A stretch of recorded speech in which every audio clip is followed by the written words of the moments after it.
નમસ્કાર દર્શક મિત્રો, @ગુજરાતમાં આપનું સ્વાગત છે। ગુજરાતમાં હવામાને એવી કરવટ લીધી છે કે વૈશાખમાં જ્યાં ધમધોકાળ ગરમી પડવી જોઈએ તેવામાં તો અષાઢી માહોલ જામ્યો હોય તેમ અનેક જગ્યાએ વરસાદ ખાબક્યો છે અને આના કારણે છેલ્લા ઘણા દિવસોથી ત્રાહિમામ પોકારતી ગરમીથી લોકોને રાહત મળી છે।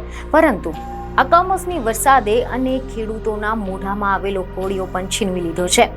વરસાદના કારણે ધરતીપુત્રોની સાથે સાથે વેપારીઓને પણ ભારે નુકસાન થયું છે।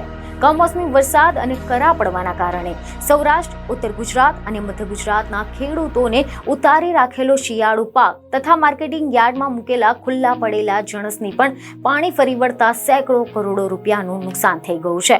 ખબરો એવી મળી રહી છે કે ઉત્તર ગુજરાતના બનાસકાંઠા, સાબરકાંઠા અને મહેસાણામાં વરસાદી માહોલ જોવા મળ્યો હતો।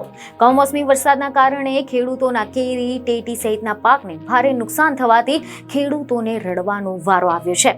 જ્યારે અમરેલીના ભિલોડા યાર્ડમાં ખુલ્લા રાખેલા પાક પણ પલળી જતા ખેડૂતો અને વેપારીઓને લાખો રૂપિયાનું નુકસાન થયું છે।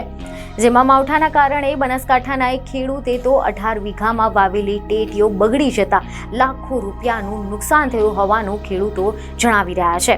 જ્યારે ખેડૂતોએ સરકાર પાસે પાકના નુકસાનના વળતરની પણ માંગ કરી હતી। તો આ સિવાય કમોસમી વરસાદના કારણે પાલનપુરમાં 500 જેટલા આંબાઓ પરથી કેરીઓ ખરી પડતા ખેડૂતને ભારે નુકસાન થયું છે। ભિલોડા યાર્ડમાં રાખેલી જણસી પલળી જવાના કારણે વેપારીઓએ પણ સરકારની સમક્ષ વળતરની માંગ કરી છે। યાર્ડમાં ખુલ્લામાં રાખેલા ઘઉં, સોયાબીન અને મકાઈ પલળી જવાના કારણે વેપારીઓને લાખો રૂપિયાનું નુકસાન થયું છે। લુણાવાડા, બાલાસિનોર, સંતરામપુર અને કડાના સહિતના ગ્રામ્ય વિસ્તારોમાં પણ છૂટોછવાયો વરસાદ પડવાથી ખેડૂતોમાં ચિંતા જોવા મળી રહી છે અને આમ જ્યાં જ્યાં વરસાદ થયો છે ત્યાંના ખેડૂતો અને વેપારીઓને માથે હાથ દઈને બેસવાનો વારો આવ્યો છે। બીજને ખબરો સાથે ફરી મળીશું। ધન્યવાદ।